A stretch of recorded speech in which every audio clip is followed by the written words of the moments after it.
The Golden Globes is breaking into the world of podcasts with a brand new Best Podcast category. Yeah, I mean, it's difficult to get excited about doing the news when the news is bad, when the news is interesting, when there are fun things happening. There's more to cover. It makes it a lot easier, obviously. But yeah, I mean, having to get up and generate content every single day. It's like anything else. I think that when people get into podcasting, they think, oh, this is going to be fun. And then just like anything else, it becomes a job. Maybe independent podcasters should really start to rethink that word independent when you see them getting chummy with Hollywood, particularly Ben Shapiro. I felt like it needed to be discussed. So of course, that's what we are going to do here. Welcome to the channel of Pocket Politics and to the podcast of Archie's Briefings, you guys. I'm your host, Arshel Branch. And of course, if you haven't already, take the time to subscribe to the channel. You can support me by cash apping me at hashtag Arshel Branch. By doing so, you help me stay independent and maintain ownership over everything that I create within this space, outside of the space. It's really just working together as a team. So definitely support the show by cash apping me at hashtag Arshel Branch. Okay, you guys, let's go ahead and let's take this deep dive. First, I'm going to address the Ben Shapiro thing and wanting to get chummy with Hollywood. I think we all should have been onto something when we saw the back and forth with Daily Wire and Steven Crowder. And the Daily Wire contract resembled that of what you saw out of Hollywood. A lot of people kept saying this is why they want to build a different type of institution. They don't want to do it exactly like Hollywood. And the Daily Wire's response was, well, if you want to reinvent the wheel, go ahead and do that. We're not going to do that. Hollywood built institutions and they're still standing to this day. And so it's not necessarily the institution and how it was built that has to be the problem. What's the problem is the morality or lack thereof that is surrounding it. And so if we are honorable, decent people, then there's nothing wrong with these contracts. Okay, I bought into it. I favored it. I defended the Daily Wire against Steven Crowder. If you don't like it, then go out there and reinvent the wheel. If you don't like the contract, go for something else. Just makes sense. If this makes money, you make money. If it loses money, then you don't make the money that was lost. It made sense. Okay, fine. It was valid. They had a valid argument. But the defense was they built it like Hollywood. And that should have been, like I said, the inkling to us all that they just really want to be in Hollywood. Okay? Why? Doesn't make any sense to me. The President Trump, says he wants to get involved in Hollywood. Why? These are institutions that we don't care about. We don't care about Hollywood. We don't care about the universities, yet you are trying so effortlessly, so tirelessly to save them.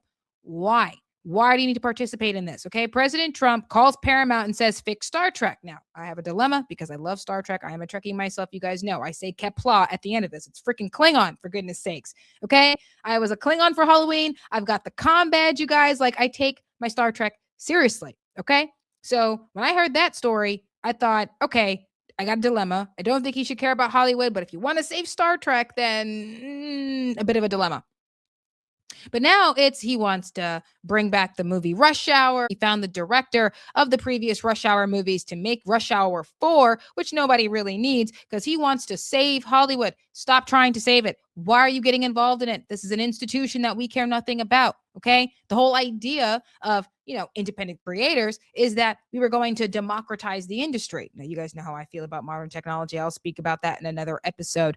But ultimately, if this idea was that we were trying to build something that rivaled Hollywood, and then when Hollywood vanished and dissipated, we'd have something that actually resembled what the audience wants to watch. Okay. That is hardworking, family-loving, God-loving movies and television shows. That's what we wanted. Another Parenthood, another Brothers and Sisters, right? That's what we wanted. We wanted movies like Casablanca. We want television shows like MASH and Gilmore Girls, right? We want families like The Family Matter and Full House and, 227. That's what we're looking for. Even The Cosby Show with Claire's very feminist ways, but bearable. It was bearable. Shows like The Golden Girls. This is what we're after here. And if they can't deliver those things, then maybe a new Hollywood of independent thought creators could create those things. Like, you guys, I told you, I'm someone who studied entertainment, okay? Theater, film. I'm a film buff, for goodness sakes, okay? And I look at what's going on here. And Hollywood was dissipating, okay? We saw this with the streaming back and forth problems that you saw between the SAG, the Writers Guild, of course, and the producers. It was over AI. It was over not having the many episodes that they were looking for. It was like Hollywood was doing everybody dirty. And it's like, well, what did you expect? They have no honor. If they can replace you, they would. And as someone who loves film, I found this to be incredibly interesting. Not because I give two craps about these actors who talk trash about conservatives and the president, but as a film buff, I thought very interesting. The last time you saw anything like this, a lot of us weren't alive. This was a decision that had to be made by Ronald Reagan when he was the president of the SAG, and that was when television came into play. Every time there is a modern advancement, a tech advancement in society that affects entertainment, guess what? The SAG president gets involved. You saw this with the very first SAG president. His name was Douglas Fairbanks. You saw this with Ronald Reagan when he was the president of SAG, and now you're seeing it under Fran Drescher as the president of SAG. And I thought to myself, you know something? Independent creators are going to need that kind of mobilization. They're going to need that kind of innovation of people who are willing to get together to see how we can support each other, get these ideas out there, support the creator, all the rest of this. I mean, this was the idea. This is what the Daily Wire was supposed to be about. And now Ben Shapiro is all chummy with the actors and the producers over at The Hollywood Reporter. He's out here lobbying to get himself nominated at the Golden Globes. Now, let me just tell you about this whole Golden Globe thing. I don't believe podcasts should be nominated at the Globes. Okay. It was like when Netflix was upset that Steven Spielberg had something to say about Mary J. Blige being nominated for an Academy Award for her Netflix movie that was never in the theaters. It made no sense. Why are you here? It was retarded. She should never have been there. That movie never should have been nominated. I'll give you the SAG. I'll give you the Globes for TV, movies, or miniseries, not for Best Actress in a movie that never went into the theaters. If you're not trying to get box office, you should not be there. And I'm looking at podcasts at the Globes the way I looked at Netflix streamed movies at the Oscars. It makes no damn sense why you're even there. And there's Ben Shapiro lobbying. Now, of course, he didn't get nominated. There was a whole short list, you guys, of all the conservatives that were on the short list, they said, which frankly, I don't believe that at all. It's easy for them to say. They really wanted to have, appease the conservatives. They would have nominated Ben Shapiro, which wouldn't have made us happy at all. If anything, it just would have shown us why we couldn't trust him any more than we don't right now. But they could have nominated Joe Rogan. They didn't. Candace Owens, they could have nominated her. They didn't. They won't. So yeah, this whole shortlist thing, I don't even believe. But there's Ben Shapiro spending the money on advertising, okay, lobbying to get nominated for awards. And it's like, I thought we didn't care about Hollywood. I thought we didn't want to be a part of Hollywood. I thought we were trying to build something outside of Hollywood, something that rivaled them. Granted, they're the OGs, okay? They're the OGs. And without the whole empire crashing on its head, nothing could ever compete against it. But we can act not at the same standard, but we could still entertain an audience. You can still rival them and still produce and provide the consumer something that they actually find valuable to them, because Hollywood's numbers were dwindling. It was quite obvious to everybody that that's what was happening. The numbers at the box office weren't doing so well. Their streaming numbers aren't doing so well. This is a numbers game, and box office wise, tune out time wise, it ain't really working out for Hollywood right now. So a perfect opportunity for new production companies to actually compete. But the Daily Wire, no, you messing up. You're messing up. The Snow White movie with Brett Cooper, yeah, that didn't happen. The Pendragon series, that is late up the wazoo. You had so bad that you had to remove Jeremy Boring because he doesn't know what the heck he's doing. And the only one that seems to be really trying to compete right now is Angel Studios. Why the heck do you have podcasts at the Globes? I know you guys are probably thinking, Arshelle, you're all over the place. And in a way, I kind of am, because there's so much with the Hollywood acquisition. The Zionists own Paramount. This is Ben Shapiro's into Hollywood, which again goes to the point of, I don't even think they were trying to be out of Hollywood. I think they secretly wanted to be a part of it. And now they have the ability to be a part of it. And now they just are. They just are. And now Hollywood is going to have to bow down to the Zionists because they own Paramount. So Tim Russ of Voyager, he played Tuvok in Star Trek Voyager. Yeah, you're going to have to play nice, so you just won't be in, any of the new Star Treks that they have coming out. Because bet you're behind, President Trump is going to have an input on that. He already called Paramount saying, hey, fix Star Trek. He already called about that last year. He's trying to get Rush Hour 4 produced. And the guy who owns Paramount, whose son owns TikTok, I believe, or maybe he owns it, but I do think his son owns TikTok. This is like the largest media conglomerate I have seen in my life, okay? And they have access to Star Trek. And these actors and writers and producers in Hollywood that wanted to be woke, that wanted to be leftist, and we hate Trump, and we don't like Christians, and all the rest of that nonsense, guess what? Well, maybe not so much Christians, but we don't trust God or like God or believe in God. Yeah, they're going to have a problem with the Zionists. They're going to have to be nice if they want the job, which again, I don't think that that's really going to change. I have no hope for Star Trek. It's like Star Trek is dead. Stop fondling the corpse. I don't believe that the Zionists are going to make the stories any better because they're Zionists. They're Zionists. Any more than I expect Netflix to get it right when it comes to Warner Brothers content. They're gonna screw it up. They're gonna screw up Lord of the Rings, and they're gonna screw up the Wizarding World more than J.K. Rowling already has. Why is hell a bottomless pit and all that? It's like, you guys, either we were really trying to build something outside of Hollywood, or you're so desperate to be a part of it, and this is what this is. It screams desperation. And you know something, you guys made me think, whether you like her, don't like her, agree with her, don't agree with her. Candace Owens is giving me Katharine Hepburn vibes right now, okay? She's giving me Katharine Hepburn vibes. Why do I say this?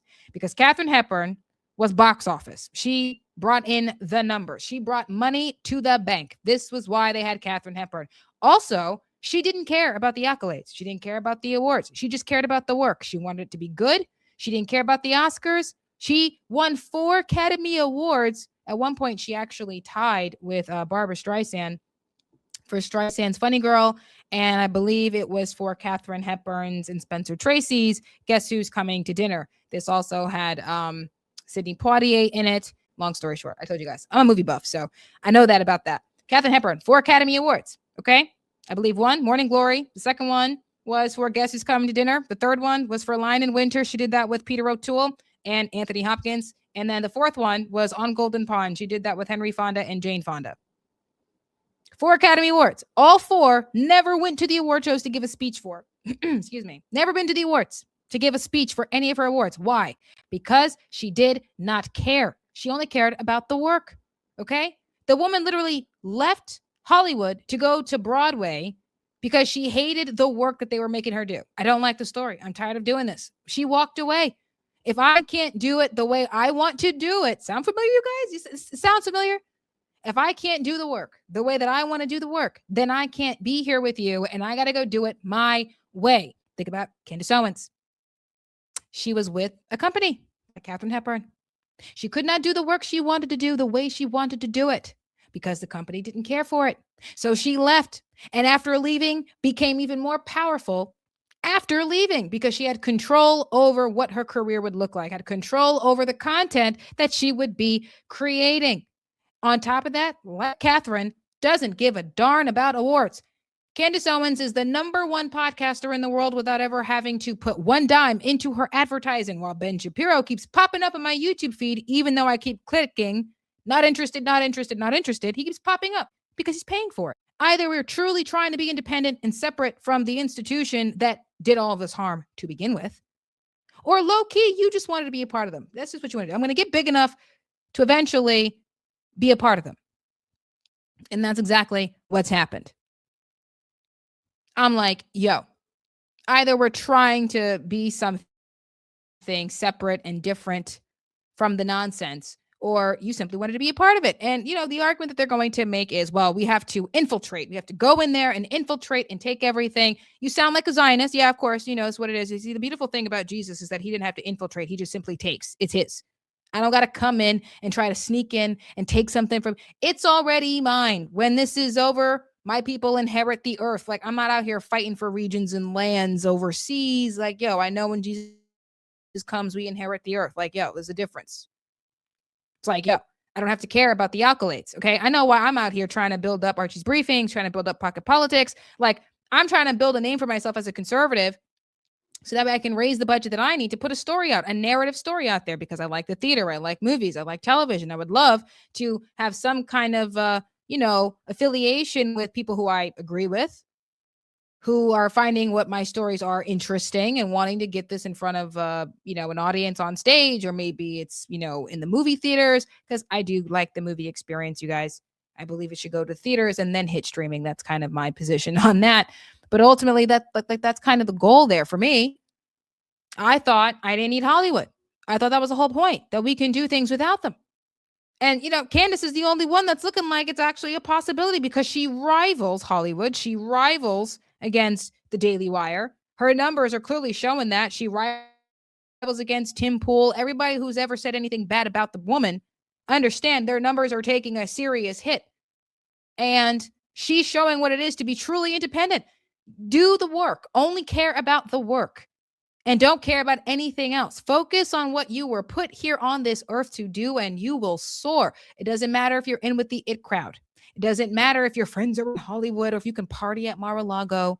Okay. It's not about the accolades, which clearly matters to Ben Shapiro. And because the Zionists own Paramount, he has an in there. Come not next year, but maybe the year after next, because obviously he wasn't nominated for this coming of Golden Globes in 2026. But the year after the fact, he might be. It would not surprise me at all. In fact, you guys, I used to bet on these things, and I would bet that Hollywood is going to nominate Ben Shapiro one of these years. I think in 2027, if the world's still here, according to AOC, but really according to the Lord's time. If we're here come 2027 for the Golden Globes, Ben Shapiro is going to be nominated. And because the Zionists are the largest media conglomerate between Paramount and TikTok, if they do end up getting the Warner Brothers, chances are Ben Shapiro is going to be nominated. People like Tucker Carlson are going to be ignored. Candace Owens is going to be ignored. And the beautiful thing about Candace Owens is that she doesn't give a damn. She's Katharine Hepburn. I don't care about the awards, but why people will flock to the theater to see my movies, while people will flock to the screen to listen and watch Candace Owens and Tucker Carlson. It doesn't matter. If you're here to do the work and that's all you care about, you can be successful.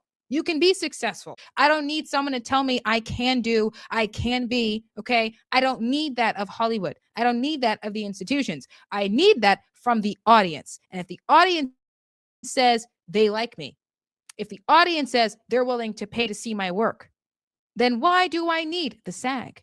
Why do I need the Hollywood Reporter? Why do I need the Daily Wire? Why do I need Babylon Bee? Why do I need Brandon Tatum's Tatum Report? Why do I need any of those things? Why do I need the institution, the hierarchies, and the bureaucracies when the audience can simply say, I like you, Arshel, so I'm sending you, Arshel, the buck. You want to make a movie? What's the movie? I have an idea, Arshel. Let's work together to create the narrative. I won't lie, low-key, you guys, I really want to do a soap opera because I feel like we need more of them. There's just a lot of opportunities, a lot of potential there. I really want to do a soap. But, like how we could participate in this creative process together. I love the idea of a team coming together to create something. Why are you at the Hollywood Reporter, Ben?